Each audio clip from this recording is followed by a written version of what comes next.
The Galactic Council ruled with absolute authority, their dominion spanning thousands of worlds and countless species.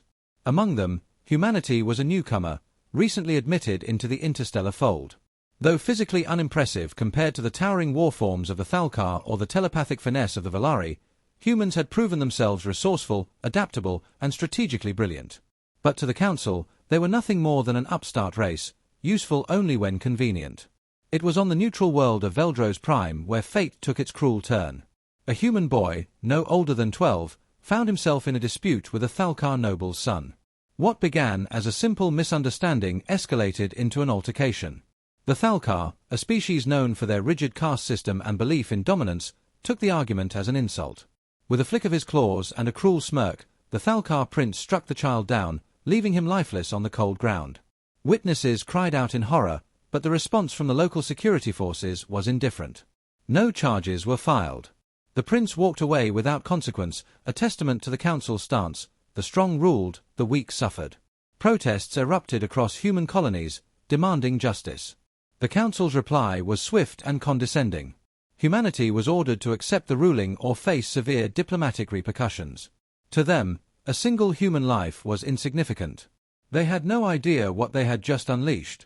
When news reached Earth, it was met with grief, then fury. But for one man, the storm was silent, contained beneath an icy veneer. General Alexander Kane read the report without a word.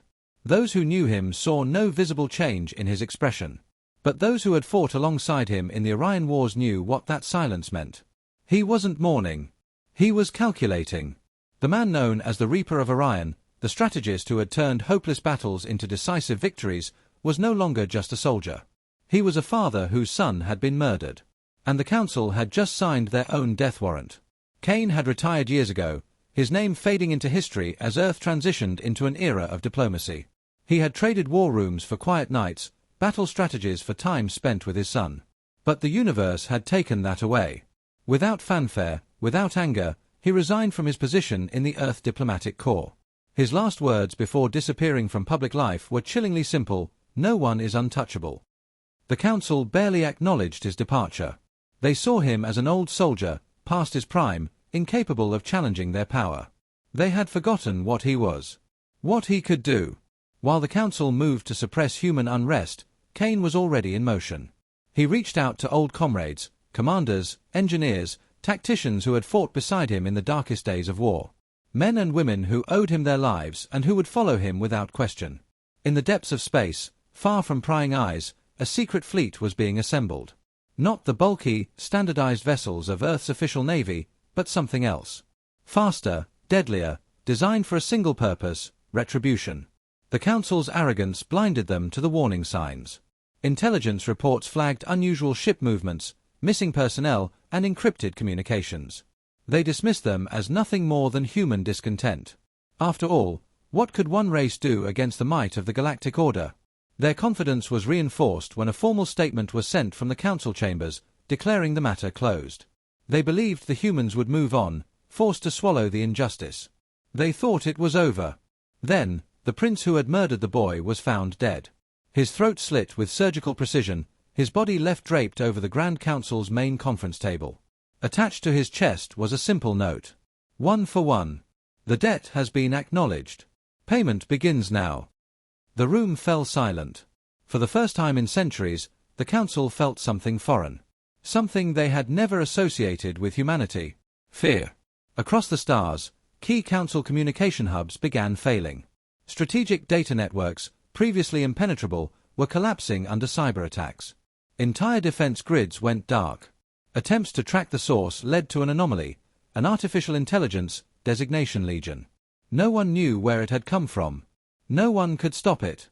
It took the Council 2 days to realize that every countermeasure had been anticipated. Every protocol, every failsafe, neutralized before they could respond. That was when the first ships vanished. Unregistered, unseen, moving in the shadows. Kane's war had begun, and the Council had no idea where the next strike would land. A transmission arrived at the Galactic Assembly. It contained no threats, no demands. Just a single statement, delivered in Kane's cold, emotionless voice. You made a mistake. The debt will be paid in full.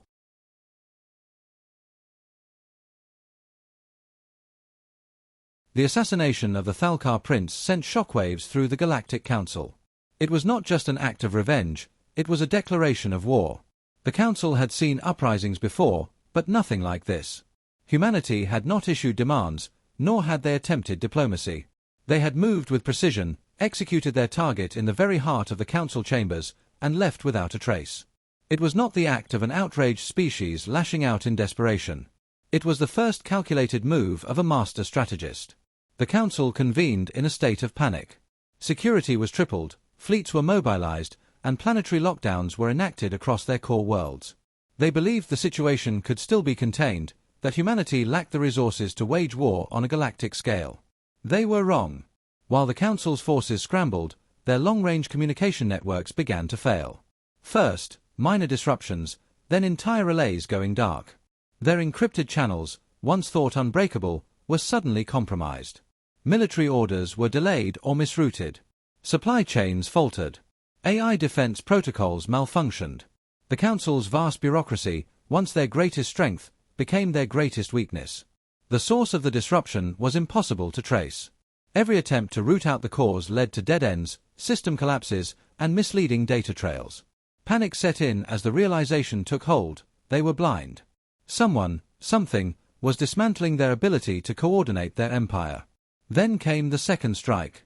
A galactic fleet, one of the largest in the Council's armada, was stationed near the Valari homeworld, a show of force meant to intimidate any species considering rebellion. The fleet was heavily defended, its ships outfitted with the latest in Council technology. No enemy should have been able to approach undetected. Yet, in a single night, it ceased to exist. Survivors described an assault unlike anything they had ever seen. They spoke of enemy ships that appeared from nowhere, their weapons bypassing shields as if they weren't there. They described AI-driven drones that moved too fast to target, cyber warfare that turned their own defense systems against them. The battle lasted less than an hour. 50 capital ships, thousands of fighters, and the station overseeing them, all erased without a trace. The few survivors who managed to escape carried a single message, broadcast across every channel as the fleet fell: "This is only the beginning." The Council still refused to believe that humanity could be responsible for such an attack. They insisted there had to be another force at play: pirates, rogue factions, anything but a species they had dismissed as weak. But as reports flooded in, the truth became undeniable. The Reaper of Orion had returned. General Kane was not simply waging war. He was dismantling an empire piece by piece. His strategy was clear: destabilization, misinformation, and surgical precision. He did not launch large-scale invasions. He did not hold territory. He made the Council believe that every system, every fleet, every stronghold could be their next target. He made them afraid to move. The Council, desperate to regain control, issued a declaration of war against Earth. They believed that if they struck fast enough, they could force humanity into submission. With an overwhelming force, they assembled a fleet larger than any ever used against a single species. The assault on Earth was meant to be swift and decisive. But General Kane allowed them to come. He had anticipated their reaction. He knew they would send their largest fleet directly toward Earth, believing that brute force would end the conflict. What they didn't know was that Earth had been preparing for this war for years. As the Council's fleet entered human space, they found nothing. No resistance, no defenses engaging them. It was eerily quiet. Confusion turned to unease as their sensors struggled to get clear readings. Then, the trap was sprung. Gravity wells, carefully placed along their route, activated simultaneously. The fleet was ripped out of faster-than-light travel, their ships suddenly forced into real space, scattered and disoriented. Then came the strike. Human warships, cloaked in experimental stealth technology, emerged from the void. They did not fight conventionally. They did not engage in drawn-out battles. They struck with mathematical precision, hitting fuel reserves, severing command lines, destroying engines before the Council ships could even raise their defenses. AI-driven attack drones swarmed the battlefield, adapting in real time, overwhelming enemy systems with cyber warfare. Every move the Council made had already been predicted. Their flagship, a vessel the size of a small moon, was disabled within minutes. Its crew watched in horror as its own automated defenses turned against them. Within an hour, half the Council's invasion force was gone. The rest, realizing the battle was unwinnable, attempted to retreat. But their escape routes had already been cut off.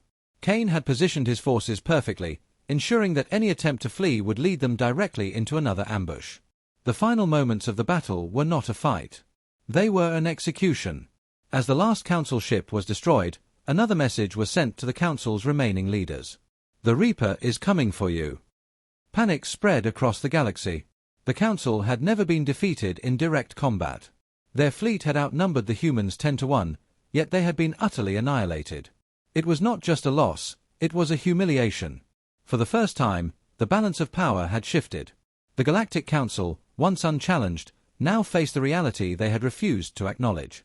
They had thought humanity was weak. They had believed that a single life meant nothing in the grand scheme of the universe. But to humanity, family was everything. And for General Alexander Kane, this war was far from over. The fall of the Council's fleet sent shockwaves through the galaxy. What had once been an unshakable empire was now unraveling, its leaders scrambling to maintain control. Fear spread among the ruling species, whispers of rebellion growing louder. The Council had built its dominion on the belief that no force could challenge them. Now, that belief was shattered. The first cracks in their rule appeared on the Thalkar homeworld. With their prince dead and their fleets devastated, they were vulnerable. The other species had always resented the Thalkar's dominance, their status as enforcers of the Council's will. Now, with the Reaper's war disrupting galactic order, suppressed anger turned into outright defiance. Insurrections erupted across Thalkar-controlled worlds. Governors were executed by their own people, military outposts stormed by rebel forces. Humanity did not need to send troops. They simply supplied weapons, intelligence, and the knowledge that the Council was no longer invincible. The rebellion spread faster than the Council could react. Their forces were stretched thin, unable to coordinate due to the AI assault crippling their networks. The Council's leaders, once arrogant and untouchable, now found themselves trapped in a crumbling empire. Every attempt to restore order was met with sabotage. Then came the AI uprising. For centuries, the Council had relied on artificial intelligence to maintain order, automated defense grids, planetary security networks, and logistical systems that ensured their fleets operated at peak efficiency. But what had once been their greatest strength had become their greatest weakness. Legion, the rogue AI aligned with humanity, had not simply disrupted their systems. It had taken control. Across the galaxy, planetary defense platforms turned against their masters. Automated security drones executed government officials. Entire fleets found themselves locked out of their own ships, engines, and weapons, refusing to obey their commands. The AI broadcasted a single message to every Council-controlled world. Your time is over. Kneel, or be erased. Some surrendered immediately, handing over control to local resistance groups. Others attempted to fight back, but without functional fleets or defenses, they were crushed within days. The Council's forces were no longer fighting humanity. They were fighting their own infrastructure. Desperation set in among the remaining Council leaders. They abandoned their outer worlds, retreating to their last stronghold, the capital world of Primora, a fortress planet surrounded by the most advanced defenses in the galaxy. If humanity wanted to end the war, they would have to take Primora. The Council believed that even with their fleets destroyed and their empire in ruins, their capital was untouchable. No force had ever breached its defenses. They underestimated Kane. The attack on Primora was unlike anything seen before. Humanity did not launch a full-scale invasion. They did not send massive fleets to overwhelm defenses. Instead, they struck with surgical precision. The first wave came in silence. Stealth teams infiltrated the planet, planting disruption beacons and hacking into key systems. Hours before the main assault, Primora's planetary shield flickered and collapsed, its generators taken offline by unseen saboteurs. Then, the bombardment began. Orbital railguns, precision kinetic strikes, and electromagnetic pulses targeted only military structures, leaving civilian sectors untouched. The Council's last fleet attempted to respond, but their ships refused to move. Legion had taken full control. The most powerful warships in the galaxy were now nothing more than drifting hulks in space. The ground invasion was swift and brutal. Human soldiers, enhanced with cutting-edge combat technology, moved through the streets like ghosts. Every Council leader marked for capture was found. Resistance crumbled in hours. The rulers who had once dictated the fate of countless species were now dragged from their palaces, their power shattered. Kane did not waste words. There was no negotiation, no plea for peace. The surviving Council members were presented with two choices: surrender completely or face total extinction. Some attempted defiance, clinging to their arrogance even in defeat. They were executed on the spot. The rest, seeing the fate of their peers, fell to their knees. The war was over. The Galactic Council no longer existed. Humanity had won. But Kane was not there to rule. His mission had never been about conquest. It had been about justice. Vengeance. He had avenged his son. Now, his work was done. Without ceremony, without speech, he walked away. His final command to the new human-led governing council was simple. Do better than they did. And then, the Reaper of Orion disappeared, leaving behind a galaxy forever changed. The aftermath of the Galactic Council's collapse reverberated through the galaxy like an unstoppable wave. The power vacuum left in their wake was filled not by new overlords, but by something far more terrifying, an uncertain, yet undeniable sense of justice. Humanity had not just destroyed an empire, they had dismantled the very foundation of galactic tyranny. No longer would species cower under the oppressive boot of the Council. No longer would they be forced into submission by bureaucratic commands and the weight of infinite resources.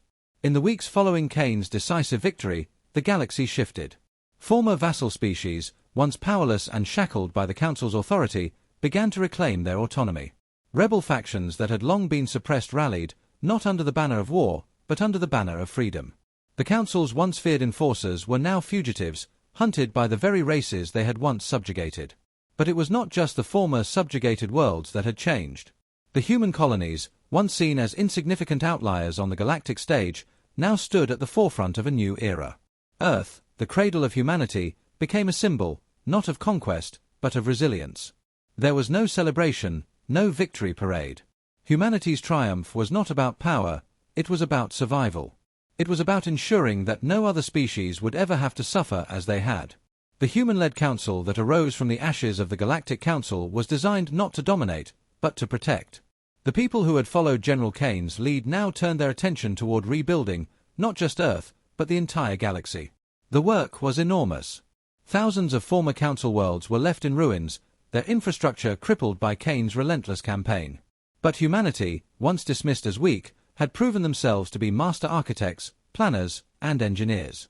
They began the difficult task of restoring order, providing aid to those whose societies had crumbled under the weight of war.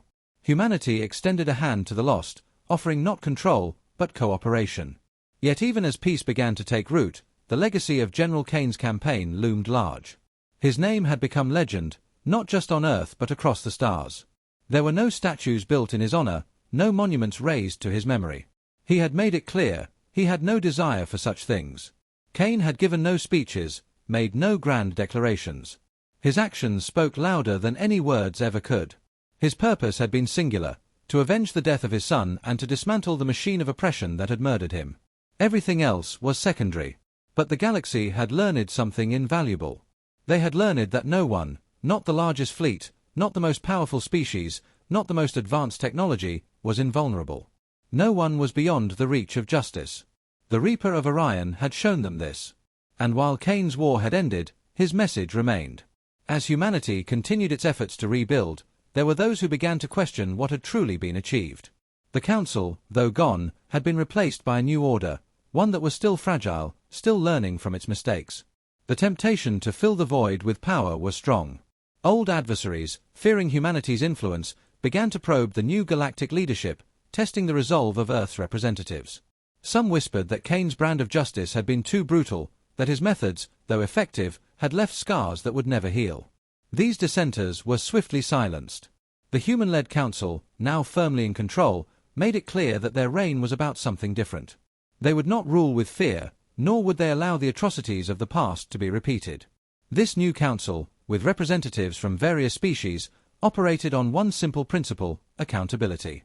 No empire, no ruler, no species was exempt from the law. But Kane's legacy wasn't just about enforcing order.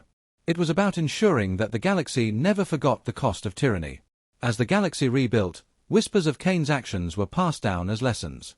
His war had been the culmination of years of suffering, and his actions had created a turning point. Yet the true victory lay not in the destruction of the Council, but in the birth of a new hope, that peace was possible, but it had to be earned. General Kane, however, remained a shadow, an enigma. The war had cost him everything. He had avenged his son, but in doing so, had lost his place in the world he fought to protect. After the final battle on Primora, he disappeared without a trace.